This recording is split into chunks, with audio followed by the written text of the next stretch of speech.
आपके किचन में मौजूद ये कमाल की चीज़ जिसके हैरत अंगेज़ फ़ायदे हैं जो कि आप बिल्कुल भी नहीं जानते। बहुत ही कॉमन सी एक चीज़ है जिससे आप अपने घर को चमका सकते हैं। आप अपने घर की पुरानी से पुरानी, गंदी से गंदी टाइल्स को, वॉशरूम को, बेसिन को, सिंक को, हर जगह को चमका सकते हैं। गाइस, क्या आपने कभी हिजाब पिन साबुन के ऊपर डाली है? नहीं ना? तो ये वाली वीडियो देखने के बाद आप अपनी हिजाब पिन साबुन के ऊपर ज़रूर रखेंगे। इससे लड़कियाँ अपनी एक बहुत बड़ी मुश्किल है वो मिनटों में सॉल्व कर सकती हैं, बहुत आसानी के साथ। कोई खास मुश्किल नहीं है। आपने क्या करना है कि आपने हिजाब पिन लेनी है और अपनी हिजाब पिन को कोई सा साबुन, छोटा पीस है, बड़ा पीस, इस तरीके से आपने पूरे साबुन में हिजाब पिन लगा देनी है। सारी की सारी हिजाब पिन आपने इस साबुन में अटैच करनी है। सो गाइस, जब तक मैं हिजाब पिन साबुन में लगा रही हूँ, आप जल्दी से वीडियो को लाइक कर दे और एक प्यारा सा कमेंट करके बता दे कि आप ये वीडियो कहाँ से देख रहे हैं और आपका क्या नाम है। सो फाइनली मैंने सारी हिजाब पिन इस साबुन के अंदर अटैच कर ली है। अक्सर क्या होता है कि जब भी हमारे घर में हिजाब पिन मौजूद होती हैं, लड़कियां जब गाउन वगैरह पहनती हैं तो हिजाब पिन जरूर लगाती हैं। तो हिजाब पिन लगाती तो उनकी जो नोके हैं वो अक्सर उन पर जंग लग जाती है, जिसकी वजह से जो दुपट्टा है वो खराब हो जाता है। खास तौर पर इस तरह के शिफॉन के दुपट्टे हैं वो खराब हो जाते हैं। आपने क्या करना है कि साबुन में अगर जितना मर्जी जंग लगा हुआ हो आपकी हिजाब पिन में, आपने साबुन में 5 से 10 मिनट लगा के रखना है। इससे जंग खत्म हो जाएगा और हिजाब पिन नीट एंड क्लीन हो जाएगी।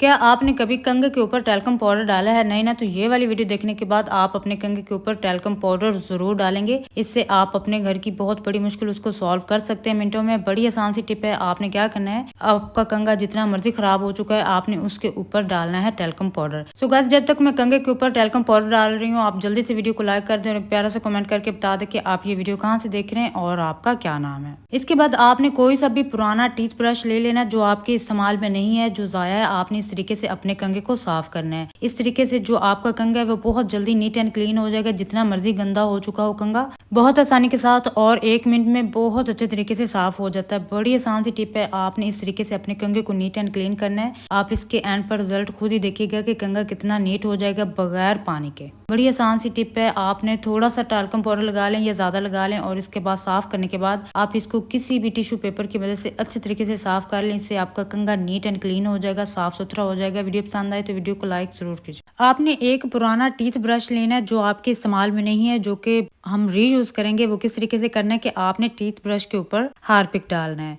जी हाँ, आपने टीथ ब्रश के ऊपर हार्पिक डालना है जो कि पुराना हो, आपके इस्तेमाल में ना हो। इस टीथ ब्रश के ऊपर हार्पिक डालने के बाद आपने इस पर बेकिंग सोडा डालना है। बेकिंग सोडा डालने के बाद ये कमाल का रिएक्शन करेगा। अक्सर क्या होता है कि जूसर मशीन को साफ करने के लिए इन जगहों पर हमारा हाथ नहीं पहुंचता, तो उनको साफ करने के लिए आपने ये वाला टीथ ब्रश इस्तेमाल करना है जिसके ऊपर हमने हार्पिक और बेकिंग सोडा डाला है। जूसर मशीन की ये जो जगह ये हमेशा गंदी रह जाती है, इसको साफ करना बहुत मुश्किल होता है। अगर आप ये दोनों चीजें डालकर आप इन जगहों को साफ करते हैं तो आपके जूसर की ये वाले हिस्से बहुत अच्छे तरीके से नीट एंड क्लीन हो जाएंगे। अगर आप हार्पिक ना यूज करना चाहें तो आप इसकी जगह आप बर्तन धोने वाला लिक्विड भी इस्तेमाल करके आप इसको साफ कर सकते हैं बहुत आसानी के साथ। इसी तरह से आपकी मशीन जितनी मर्जी खराब हो चुकी है, आप पुराने टीथ ब्रश से इसको बहुत आसानी के साथ साफ कर लेंगे।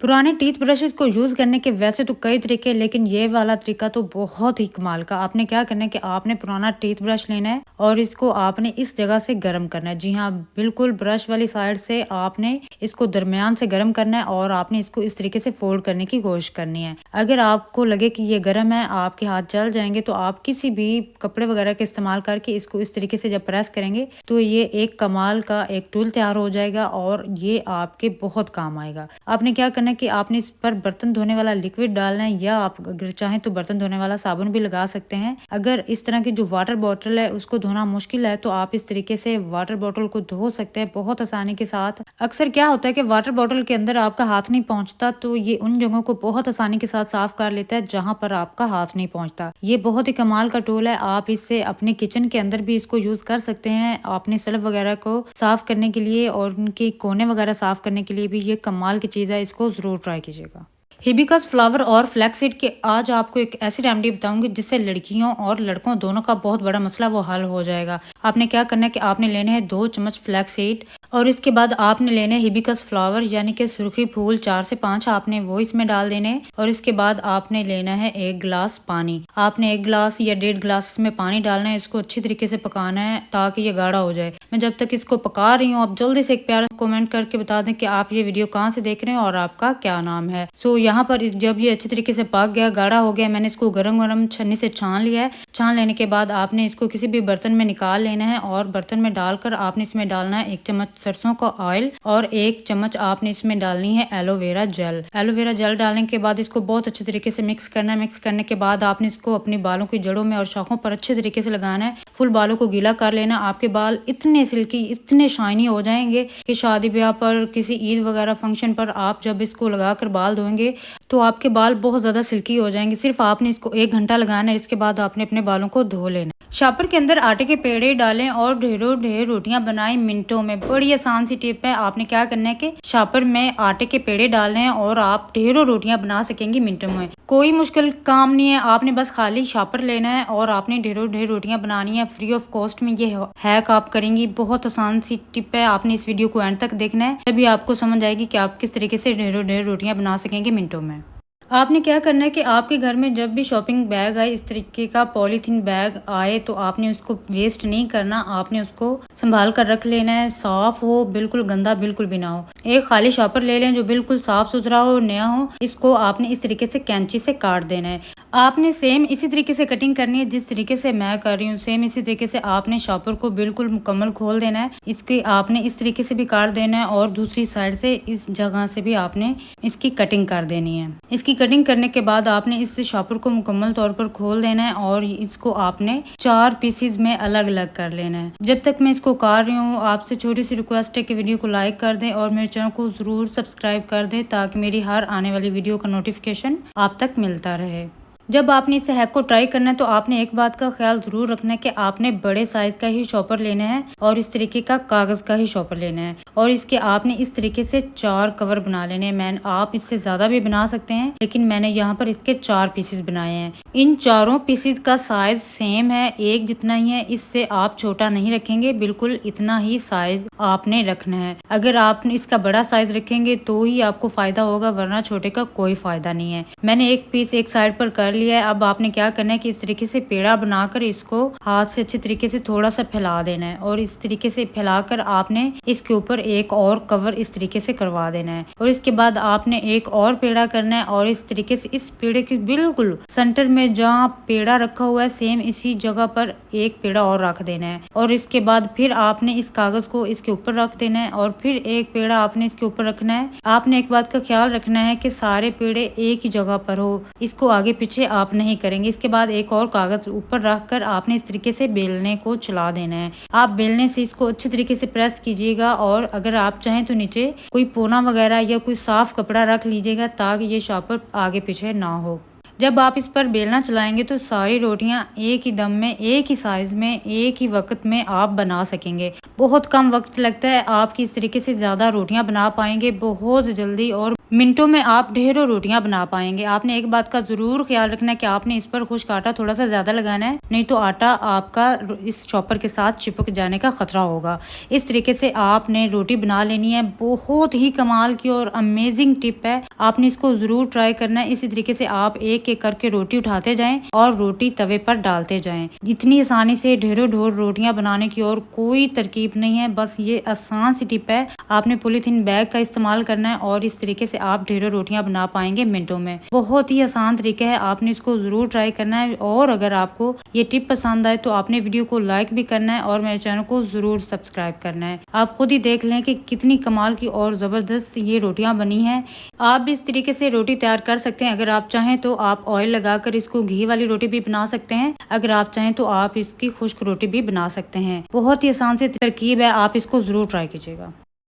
अगर आपके पास इस तरह के टूटे हुए पुराने कैचर मौजूद है, आपने इनको हरगिज नहीं फेंकना। इससे आप अपनी एक बहुत बड़ी जो टेंशन है वो मिनटों में सॉल्व कर सकती हैं। ये पुराने टूटे हुए कैचर काबिल इस्तेमाल है, इनको आप हरगिज नहीं फेंकेंगे। इनको यूज करने के लिए बहुत ही आसान सी टिप है। आपने क्या करना है कि आपने लेनी है डबल टेप। आपने डबल टेप इस तरीके से कैचर पर लगा देनी है। आपने डबल टेप का ही इस्तेमाल करना है और इतने सारे कैचर के ऊपर आपने इस तरीके से लगाकर इसकी कटिंग कर लेनी है। कैचर की साइडों पर जितनी भी एक्स्ट्रा टेप होगी आपने इसको उतार निकाल देना है। इस तरीके से कैंची से काट लेना है और ये बहुत अच्छे तरीके से तैयार हो जाता है। आपने इसी तरह से कैचर की दूसरी साइड पर भी इसी तरीके से टेप लगा लेनी है जिस तरीके से मैंने लगाई है। अब आपने क्या करना है कि आपने इन कैचरों को लगाना है अपने अलमारी के अंदर, अपनी दीवारों पर और दरवाजे की बैक साइड पर। आप जहां मर्जी इसको लटका लें। अगर ये आपको लगे कि मजबूत नहीं है तो आप इस पर एल्फी के 2 से 3 कतरे डालेंगे तो ये और भी ज्यादा मजबूत हो जाएगी। अक्सर क्या होता है कि हमारे घर में मौजूद जो छोटी छोटी चीजें हैं वो अक्सर गुम हो रहती हैं, वो हमें ढूंढने से भी नहीं मिलती। जैसे कि कैचर, पोनी, तस्बीह, ऐनक वगैरह। आपने इसके साथ चाबी वगैरह भी लटका सकते हैं और बहुत ही ईजी और कंफर्टेबल है। आप इसको जहां मर्जी रखें, आपको हर चीज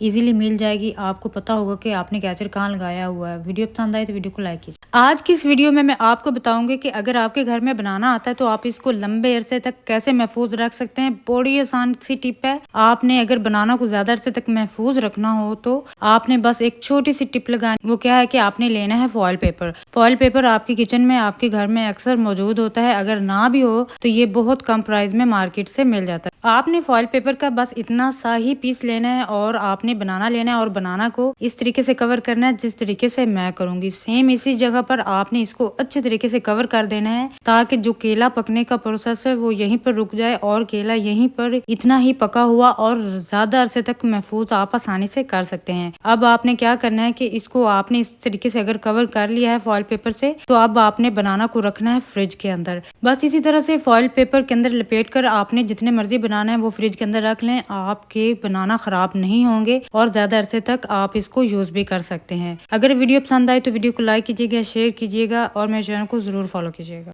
सो गाइज, अगर आपके घर में आइसक्रीम के खाली डब्बे आते हैं, अगर आप उनको फेंक देते हैं तो आज की ये वीडियो देखने के बाद आप उनको हरगिज नहीं फेंकेंगे। आपने क्या करना है कि आपने इसको ओपन वाली जगह से ही ओपन करना है और फिर आपने क्या करना है, इसको अच्छे तरीके से वॉश कर लेना है। मैंने इसको वीडियो बनाने से पहले ही वॉश कर लिया था। वॉश करने के बाद आपने क्या करना है कि आपने कोई सी भी टेप ले लेनी है। टेप आप कोई सी भी ले सकते हैं। मेरे पास ये शाइनिंग वाली रेड टेप पड़ी थी, मैंने इसका यूज किया है। आपने इस तरीके से टेप को छोटा सा इतना सा काट कर पीस आपने इस तरीके से लगाना है। इस तरीके से लगाकर आपने सेम इसी तरह का एक और पीस काटना है और इस तरीके से आपने इसको प्लस का निशान बनाना है। बिल्कुल आपने इस तरीके से प्लस का निशान बनाना है। आप चाहे तो प्लस का निशान बना लें, चाहे तो आप इस पर मेडिसिन वाला बॉक्स लिखते हैं, मेडिसिन बॉक्स लिखते हैं। ठीक है, मैंने प्लस का निशान बना दिया है तो इससे जाहिर है ये मेडिकल बॉक्स बनने वाला है। तो क्या होता है कि हमारे घर में मेडिसिन है वो शॉपरों में पड़ी होती हैं या ऐसे दराज में पड़ी होती हैं। आपने क्या करना है कि सारी मेडिसिन उठा लेनी है और डालनी है इस बॉक्स के अंदर। जी हाँ, इस आइसक्रीम वाले बॉक्स में हम डालें कि अपने घर में मौजूद पड़ी हुई मेडिसिन ताकि वो बिखरी हुई ना हो। एक डब्बे में आप सारी मेडिसिन को डाल लें। इससे आपको मेडिसिन ढूंढना भी आसान हो जाएगा और आपको पता होगा कि मेडिकल बॉक्स में सारी मेडिसिन पड़ी है। अलग से मेडिसिन वाला बॉक्स लेने की कोई जरूरत नहीं है। आप इसी तरीके से आइसक्रीम वाला जो बॉक्स है इसके अंदर आप अपने घर की तमाम मेडिसिन को स्टोर करके रख सकते हैं। आपको इजीली मिल भी जाएगी।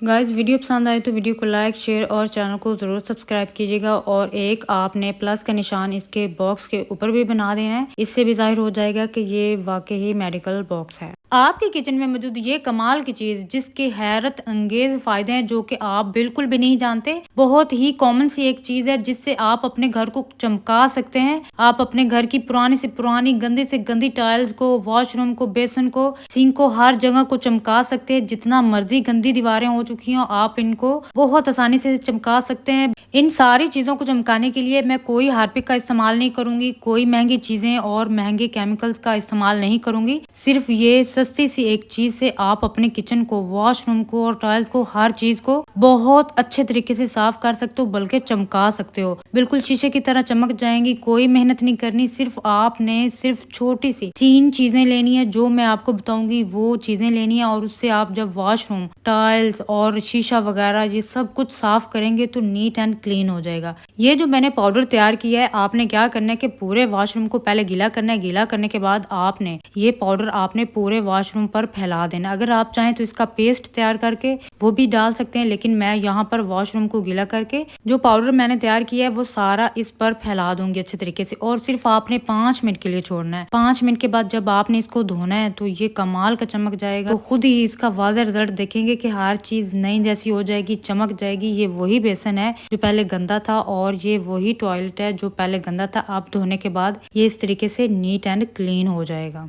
तो चलिए बिना टाइम वेस्ट किए मैं आपको ये पाउडर बनाना सिखाती हूँ, बल्कि आप इससे पेस्ट भी बना सकते हैं। आपने क्या करना है कि आपने लेना है एक बर्तन। इस बर्तन में आपने डालना है, ये तकरीबन 20 रुपए का आया है बेकिंग सोडा। बेकिंग सोडा आपने 20 रुपए का लेना है और आपने किसी भी बड़े बर्तन में इसको डालकर इसको अच्छे तरीके से पाउडर बना लेना है। मतलब इसमें कुछ गुठलियां होती हैं, आपने उसको अच्छे तरीके से बारीक कर लेना है। आपने इस बेकिंग सोडा के अंदर 3 चम्मच भरकर सर्फ का डालना है। मैंने 3 चम्मच भरकर इसमें सर्फ डाला और फिर आपने इसको करना है बहुत अच्छे तरीके से मिक्स करने के बाद फिर आपने ये लेनी है टाटरी, यानी कि सिट्रिक एसिड आपने लेना है। ये टाटरी भी आपको 10 या 20 रुपए की बाजार से बासानी मिल जाती है। इसके इतने अनगिनत फायदे हैं कि पेटी वगैरह को चमकाना हो, बर्तनों को चमकाना हो, वॉशरूम, टॉयलेट, बेसन और सिंक वगैरह को चमकाना हो, ताकि फर्श के दाग उतारने हो, तब भी ये टाटरी का इस्तेमाल किया जाता है। तो बस आपने इन तीनों चीजों का ये पाउडर बना के रख लेना है। मेरे कहने पर ये एक दफा पाउडर बना के रख लें और फिर इसको यूज करते रहें। जब खत्म हो जाए तो आप इस पाउडर को नया बना लें। आप इसके वाज़ेह रिजल्ट खुद देखेंगे कि आपके घर में एक शाइन आ जाएगी, आपकी चीजों में एक चमक आ जाएगी और ये इंतहाई फायदेमंद है। आप इसको जरूर ट्राई कीजिए।